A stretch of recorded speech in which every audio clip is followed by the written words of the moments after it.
This will this will take me a couple of videos to tie this in for you. Sorry I don't do a good introduction. I saw that compliment now someone gave me. All right. So the introduction is, please comment. It helps me with the algorithm. Please comment on the video. Please give me a thumbs up. Now let's jump into the content, as I don't like all that drawn out conversation, chit chat. Let's look at a floor level. Let's talk about the first floor level.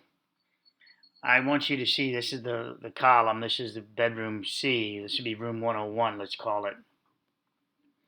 Now, this I believe is the first floor level. This is the hallway. This is that shear wall, the wall that stayed behind. That's the collapse started in this zone here. Let's talk about, let's start giving witness statements some data. One of the data is a wall falling over. Well, we have an interior wall here that could fall over. Notice the column and this wall. We go into apartment 511.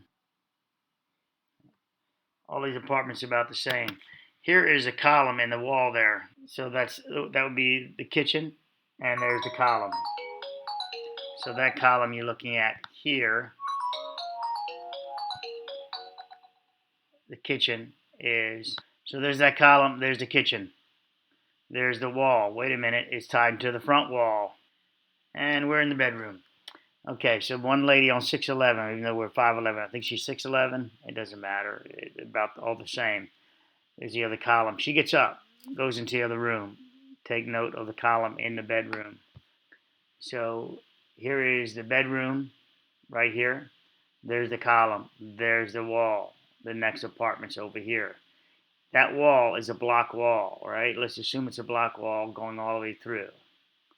So you're looking at the bedroom. You're looking at a partition wall here. And then when we get into the next room, we're going to look at there's a bedroom here, another partition wall. And then column. So column in the kitchen. Column on that kitchen wall. You'll see it come over to here. And then we already see this is the outside there, the columns. There's another structural column inside here. Its next structural column doesn't pick up until it looks like it skips the hallway. That these are block or whatever walls they are, and it comes over to here. So I have this arrow. I have this arrow representing between the next two columns. This should be a column here. So let's start columns. So that's a column. But there's nothing between that column. There's just a floor above, because you can see there's no wall there. But over here, there's a wall. So here's a wall, and then here's a wall. This wall continues, wait a minute, not till you get beyond it, do you get to the next column. So if this wall was to rattle and break free, this would be a structural point where it would want to grab, where it would be part integral with the column behind it. And so with this one's next column is about there. This one's next column is further back. So we see column, all in row. And the configuration of the bedrooms are as they are. So this one is the wall that goes up, is what you're grabbing hold of at that point when we talk about it. I think this is room 101 here. So we're grabbing hold of that wall before we get back to there. I'm going to show you torque action in this video. I guess I should give you a teaser to that to show you where we're going. So this is the parking garage area over here. The building structure is here. I believe this line right here. Parking garage area again goes right about to there. Take note of the offset. That says 8 inches offset to the columns to the structure. This one takes note of being 2 foot 4 inches offset. Oh, this one's a 6 foot offset to the columns. Okay, so now we're getting some huge offsets. And from here to this column here is a 3 foot 6 offset. So when I talk about the torque action created, how do we get that torque action in this removal of materials on one side of the columns but not on the other side? Because when the deck collapses, when this deck collapses, the car deck area collapses, when it goes down, it just doesn't pull down and the drape would be in that direction. No, it's on an angle here. And on that angle, when it pulls down, it's also pulling back towards this direction, right? So it's down towards this direction. It's pulling down that direction. We can move that to there. And why does it see it like that? Okay, that works for me. And we can move it to there, scratching the backside of this as it pulls down towards here. This, I guess I'll do this a little bit of a teaser video, but give a big hint, a huge hint. Do you remember I showed a BMA over here? You guys remember the BMA that was here? Well, think of the spans now. And let's see if I can give you a slight idea of the spans. Yes, this will be light, so your cell phones, I apologize for your cell phone users. All right, so think of your spans going here. And I'm going to use this light for a reason. I'm using this thickness for a reason. What do you notice already? What do you notice already as the spans go across? Well, now I'll use a larger one. And the larger one doesn't exist. Well, for it to carry over, and I'm going to have to move this over so you can see the column. So you can see the column there still.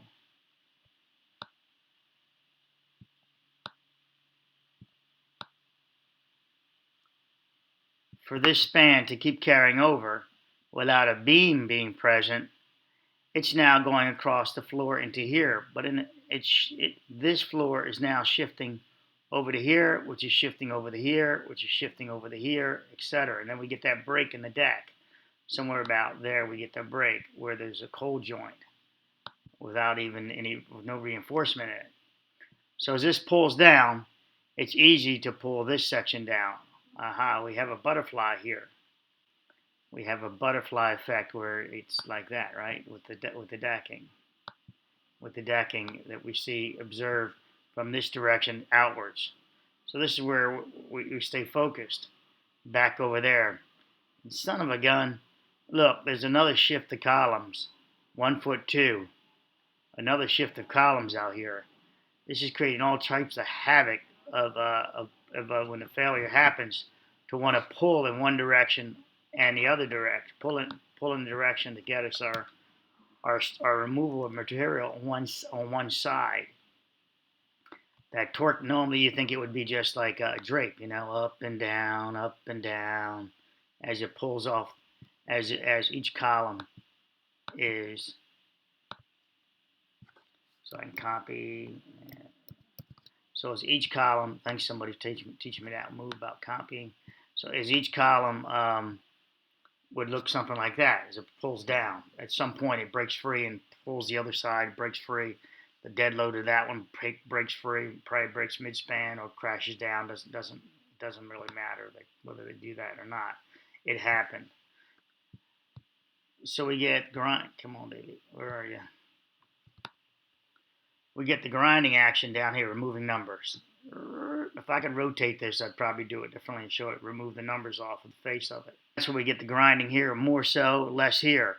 Which means a little more torque took place on this side to cause it. So you would find that number, it's superimposed over here, and now you know that when a deck collapses, I think it's that one actually, let's see. I'll go for that one. Could be this one. Probably this one. So as this pulls down, we get more. Now, no, because that was right in the butterfly. Is that in the butterfly?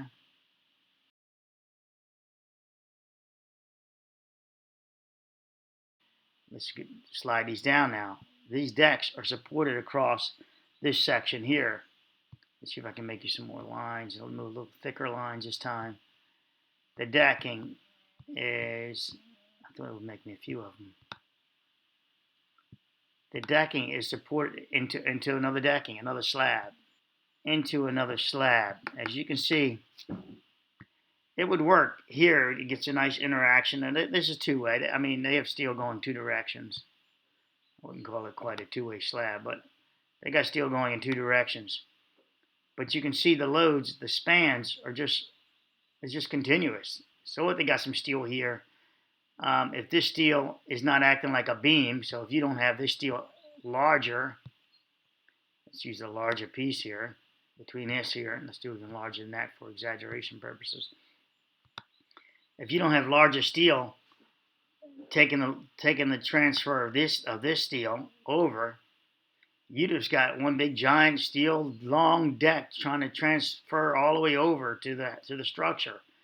And the same is here. If you don't have larger steel going in this direction, you just have this long steel that's trying to interlock going all the way over. Now, tributary areas, you're trying to do, let's do the box. So let's come over top of one of these boxes here. So you try to make it from one column to the next. And I'm really being polite, making this big.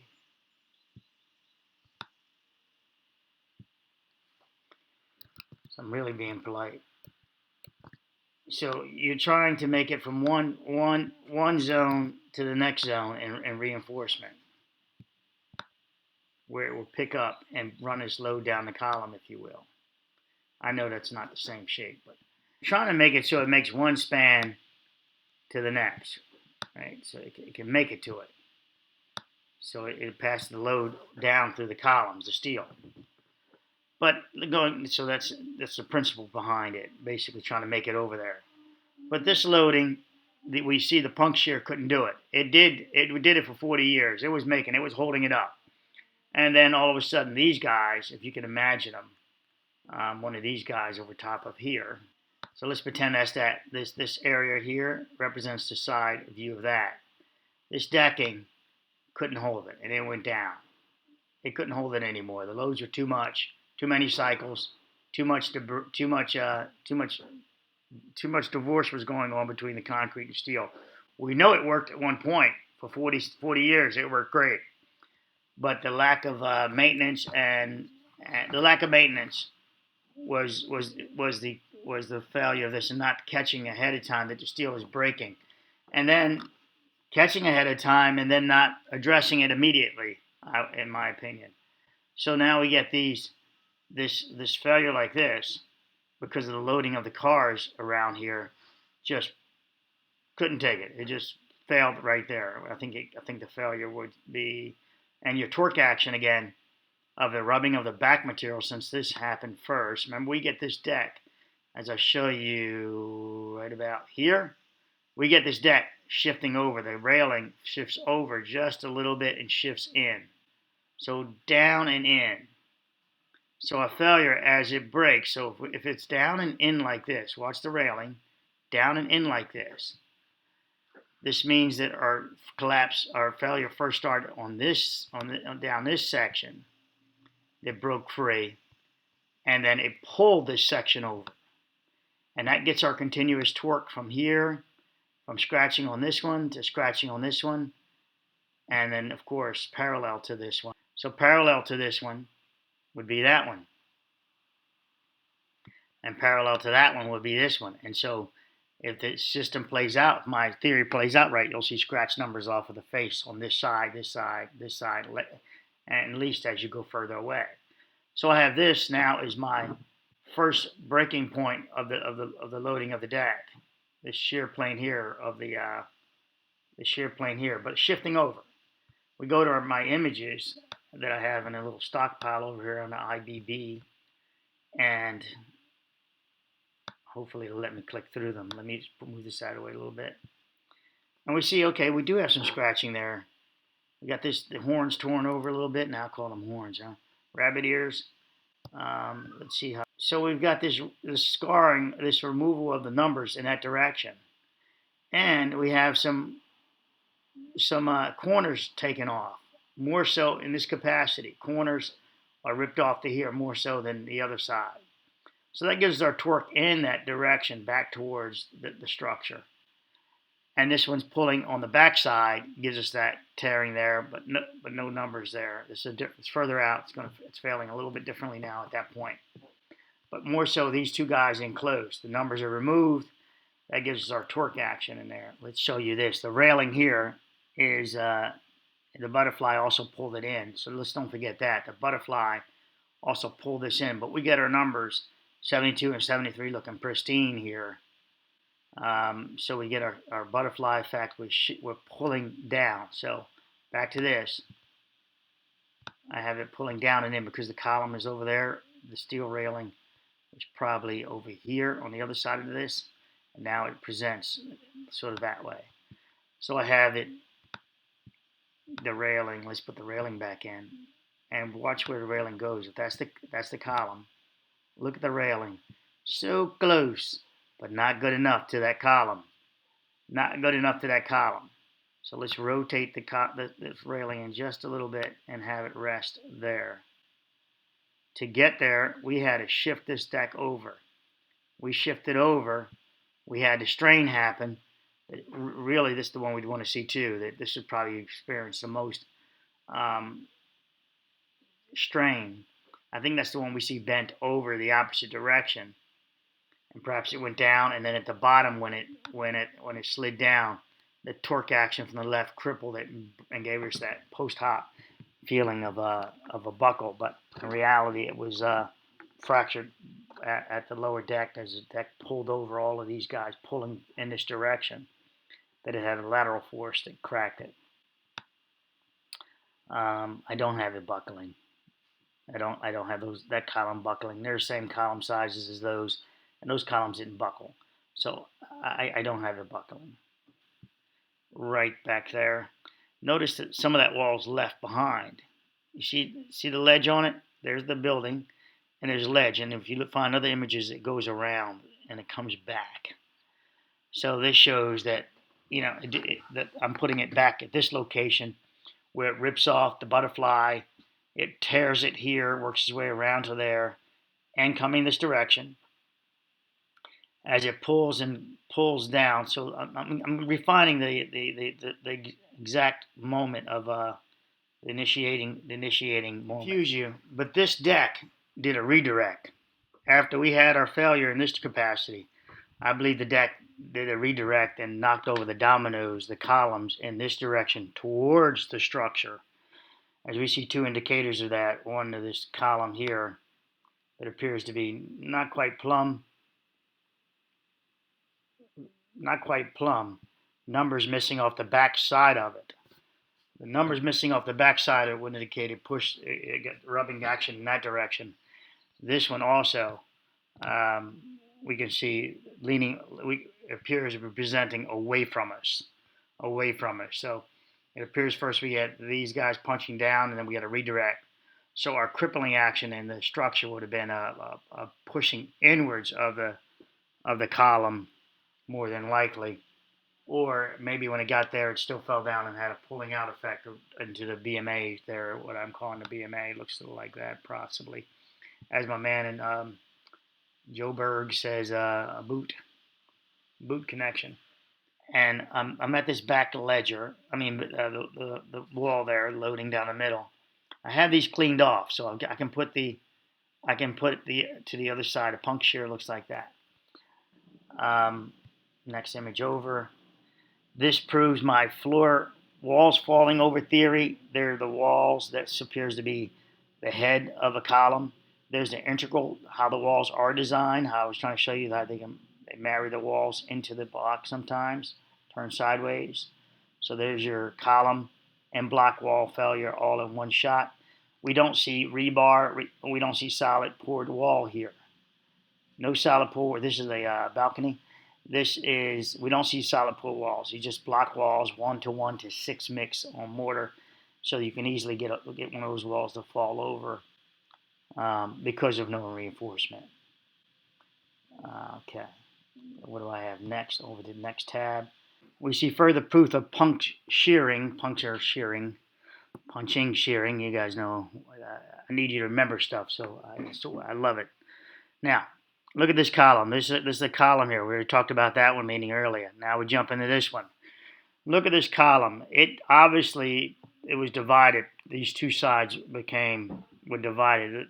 The amount of stress was able to, when this deck dropped, rip the side of this concrete down, zip it all the way down to there before it broke free.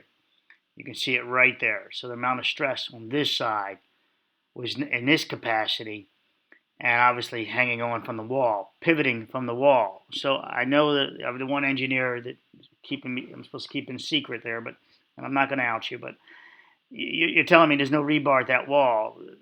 To get this action, it would have to be anchored at that wall, would it not? To get the pivoting point, a pivoting action that would then tear it and put it in this capacity. So I know we don't have verification of rebar reinforcement at that wall, but this would indicate a hinge point back behind us at the car back here. And as it butterflies down the deck, as it butterflies down, it does break this column over at this point, punching through the deck, and it holds on as long as it can, ripping to that point, along with this one. So I'm starting to see the load path is coming towards me, guys. You got to bear with me. I'm going to get you refined by the next couple of videos. But right now, this is going to have an amazing ending video for you. But then you'll be like, oh shit. But I'm still not done. Still not done my work. You can see again, no tear, no number removal here. So this would, but it's still punctured. But I'm saying it punctured, pulling back towards us. And as it finally buckled, the back wall gave us these little buckled floor members. There's some. Now, again, so this gives us our torque action. Our reinforcement is going this direction. We have a plane thereabouts. Here's a reinforcement. So let's add. So here's our parking garage and our column overlay. So not quite column overlay, but this is an opening here apparently, but I did not find it. The parking garage columns here and here, the structures here, the collapses here, the flower plots are here. The railing is internal now. So remember, flower pots railings are internal. The railings present as equal with the column. As you can see, they look like they're secure to the column. Now we don't have securement to the column at this point, and it's rotated far in. If you look way in here, you can see that punch shearing took place around this column. As you can see, the materials are set downwards, right? But we see what appears in this image depth-wise, we see it rotating in. Take note of right here, the columns are sitting on top of the planter box, integral with the deck parking. So integral with the deck parking. So our columns are car parking here. Our fencing, our gates are here. Nope, our gate is here on the outer wall. So this planter box seems like it's moved in the architectural drawings, but in reality, it appears to be more out here than in. So there it is, right here on the planter box.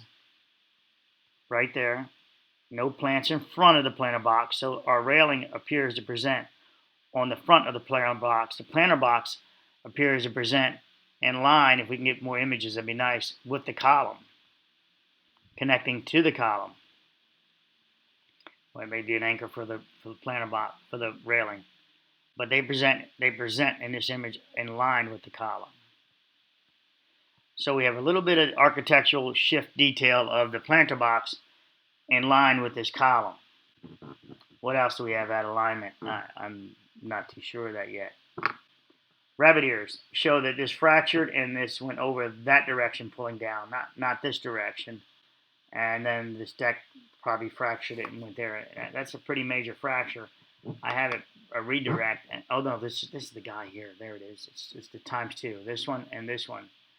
And the BMA is what I wanted you to try to find for me between these columns here. The BMA would have been the part that connected down here to the structure, and then this steel would have went across here and married up to it, and the steel from here would have went across and married up to it, I believe. Remember, we had a 1'6" step down. That's the trick. Find the 1'6" step down, and there is our BMA tied in, our beam.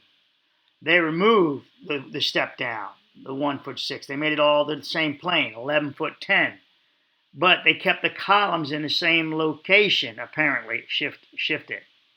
So with that alteration of the deck being in the same plane, now no longer a 1 foot difference. The beam has been removed, so the steel now. I'm wrapping up the video for you. The steel is no longer sharing on top of a beam, because it would have been an elevation change, which would have created that beam all the way over. It now created a span that would create a lot of stresses because of that. Did they increase the steel there? Did they increase the steel across here? I don't think so. I think this is the number one reason why I get my butterfly failure, etc. over here, because it appears the column stayed in the same position, but our elevation change removed our beam. That's the composite beam reinforcement column pour deal. One off deals. Pour them together. Did they when they removed that?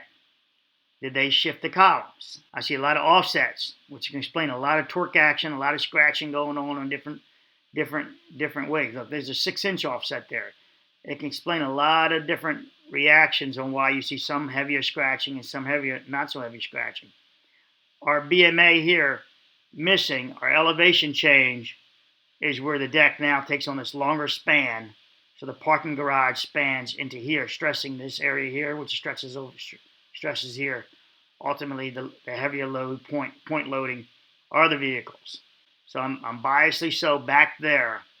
I hope you guys can understand that. Right here is our change, 1110 to 1110. This is our continuation, but our columns, this is the structural plans, our columns are still shifted, but yet we're at the same elevation, 1110 to 1110. If we look at the original plans, but I need to show you the one where the elevation was clearly shown to be 2 elevations, which would put the BMA in there. That BMA is the lifesaver that would have support that structure differently. Okay, there it is. So here's our elevation changes. Here's 1110. Here's 1010. This is the BMA that went across there. This would have helped with that shifting, because the steel would have been integral with this beam. And now the steel is not. It's now doing all this craziness. I know it took me a long time to get here in this video, but hopefully now you'll see why this BMA, and why I talk about BMAs in the beginning and troll you towards BMAs, acting like I don't know what I'm looking at. I would hope that other people would catch this ahead of me, because you know what? I only want to be remembered for my amygdala theory. So the amygdala theory is all I want to be known for. Not saying, aha, there's the aha moment. You know, this is just, this is terrible. Could this have been resolved in engineering at SURFSIDE and at the engineer who did it? So this goes full circle. If the engineer wants to get out, he could say, look at that. The BMA should have been there. That would have changed the whole profile of this deck. But he would also be admitting that he missed it, that missing from the original plans. Here's what works against him, because he referenced the original plans so many times, and even talks bad about them, about they don't have drainage issues, so you can't say you didn't know that. Also, what about this BMA here going across? The elevation change of 1110 to 1110 over here to 1010 would have made a different profile of the steel. And clearly, they wouldn't have gone directly across. It would have been in a beam capacity. It would have turned out to be a beam capacity, which we know as the BMAs, what they look like. All right, so yes, I did ask you about this a long time ago. And yes, I've been trolling you with the BMAs for a long time, because I wanted you guys to get there. Now, some of you engineers, you should have gotten there a long time ago. A long time ago, you should have called me a dumbass and said, don't you understand, when they changed the elevation, you missed this, that this would have been the same thing. And I would have said, you're brilliant. And you would have gotten all the AAA pluses from me. But I've already saw it a long time ago, but I would have given you full credit for it. All right. Take care, guys. End of story. This is your critical change of deck. It would have been isolated here, I believe. Had they had a BMA here, maybe it would have pulled down some more on this side. Had they not changed the elevation changes, it wouldn't have acted as one all the way over to here till it gets to this BMA and starts pulling it down. That's my opinion, and that's the rest of the story. Bye.